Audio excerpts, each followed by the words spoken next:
Hi there. Now we're going to do section 11. What is creation? Paragraph 1. Creation is the sum of all God's thoughts, in number, infinite, and everywhere without all limit.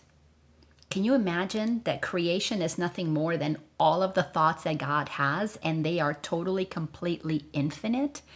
This is why thoughts are so powerful, because God has thought us into creation. This is why the Course says we are ideas in the mind of God.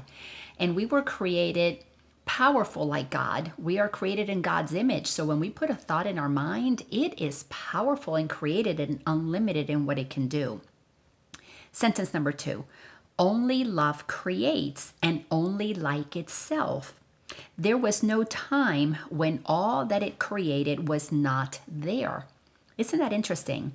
So love, which is everything, holds everything, creates everything, has everything within it. We cannot not be where we are forever and eternal. So as the spirit, the souls that we think that we are, appearing as separate expressions of God on this planet, we're nothing more than a thought, a loving thought, walking around on this planet, here to extend the love of God, here to extend the continuation of creation through our choices, through our thoughts, through our ideas. It's just so powerful. Sentence number 4. Nor will there be a time when anything that it created suffers any loss, because what God created is eternal. There's never going to be less than what God has created. Forever and forever are God's thoughts exactly as they were and as they are, unchanged through time and after time is done. So every single one of us, we have been created eternal. Our soul, our spirit is eternal. Our human experience is the choice that we as a soul have made to have this incarnation. But God created our soul eternal. So our soul, which is what God is, an aspect of God expressing itself as every single one of us, is an eternal bringer of love and light to the planet. Our human experience is the expression of our thinking, which creates forever. Paragraph 2. God's thoughts are given all the power that their own creator has. So we are a thought in the mind of God. So as a thought of God's, we have the power to create like God. So our thoughts create our experience, our reality. So if you're upset with the world that you have, the experiences that you're having is because the thoughts that you're thinking are creating your reality. And you can change those thoughts. That's where we have our power. But to change those thoughts and give ourselves what we really desire, we need to learn how to love ourselves first. Because that's what happens when we begin to get clear about what love is and what we are. That way we will extend creative thoughts instead of fear-based thoughts. Sentence number 2, paragraph 2. For he would add to love by its extension. So we extend, we continue what God created. This creation that goes on forever, we extend it through our loving creation. Thus, his son shares in creation and must therefore share in power to create. We are powerful beyond measure. That is just absolutely so amazing. Sentence number 4, what God has willed to be forever one will still be one when time is over, and will not be changed throughout the course of time, remaining as it was before the thought of time began. I know this sounds like a mouthful, but we were the extension of love before time began. We will be the extension of love even after time is over.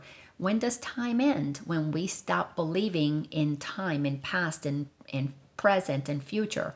When everybody begins to operate from the now moment, where we are moved from within, when we are in alignment with source, then every single one of us realizes that we're bringers of love and light to the planet, there'll be no need for time, because then we won't have things that we are holding as something that happened in a past, something we're projecting into the future. We will be present and transparent in the now. Paragraph 3. Creation is the opposite of all illusions, for creation is the truth. Creation is the Holy Son of God, for in creation is his will complete in every aspect, making every part container of the whole. So every one of us is a thought in the mind of God. Every single one of us is a creator, totally, completely complete in and of its own. So we are a container of what God has decided we are as extensions of love. So that cannot change no matter whatever happens. Sentence number 3, paragraph 3, its oneness is forever guaranteed, inviolate. Nothing will violate the laws of what the Creator has set in motion. We are one, and that's just the way it is. Eternal forever. Forever held within His holy will, beyond all possibility of harm, of separation, imperfection, and of any spot upon its sinlessness. Listen. It's a journey to accept how holy we are. It's a journey to accept how magnificent, how perfect, how sinless, how what we are can never be harmed. We're developing a relationship with our soul, with the eternal aspect of ourselves, that when we begin to operate as if that is what we are, an eternal being that is here to love, it will change our lives forever. We will become loving, compassionate, caring people because we will know that we are all one. There'll be nobody we will want to inflict harm upon because we would know if we heard that when we hurt ourselves. We're all containers of the essence of love, and to affect one container is to affect the whole, because oneness cannot be divided. Just because we think we're separate doesn't make it so. Paragraph 4, we are creation. We, the sons of God. We seem to be discreet and unaware of our eternal unity with Him. Yet back of all our doubts, past all our fears, there still is certainty. For love remains with all its thoughts, its sureness being theirs. God's memory is in our holy minds, which know their oneness and their unity with their Creator. Deep down inside is a knowingness of our oneness with God. The work of this journey is to peel back the layers, to come into the awareness as we let go of beliefs of separation, ideas that we're not what we are.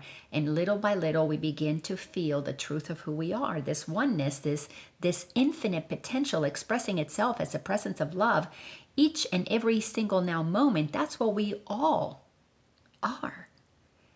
And we'll have peace on earth when we all return to being that. Instead of thinking we're separate beings trying to get what we can, protect ourselves from somebody else, that insanity that the ego has had us think is our reality, but it's not. Sentence number 6, paragraph 4. Let our function be only to let this memory return, the memory of our holiness, of our truth, only to let God's will be done on earth, only to be restored to sanity, and to be put as God created us, and to be but as God created us, not put. When we remember that we are as God created us, nothing but how God created us, the presence of love extending itself eternally. We are non-physical beings. We are in the mind of God. What we are is this incredible energy with infinite intelligence that believes that we are finite, separate human beings. That's how powerful we are. So as we begin to remember the truth of who we are, we begin to play the game of this illusion of separation with kindness, with compassion.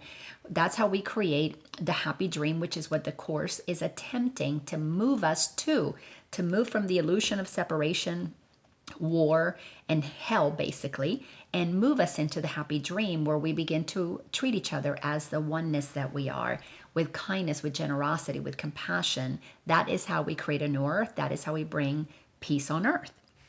Paragraph number 5. Our Father calls to us.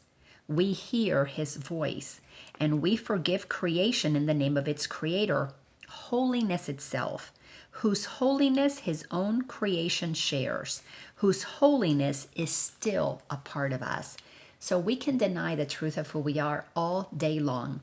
You know, our organs could decide, oh, we're not really in that body. The cells of my liver could decide, oh, we're separate. We're other than Laina's liver.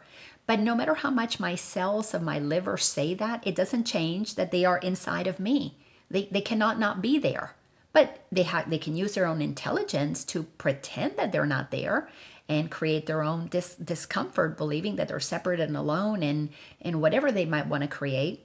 because they're powerful, just like I am, just like you are.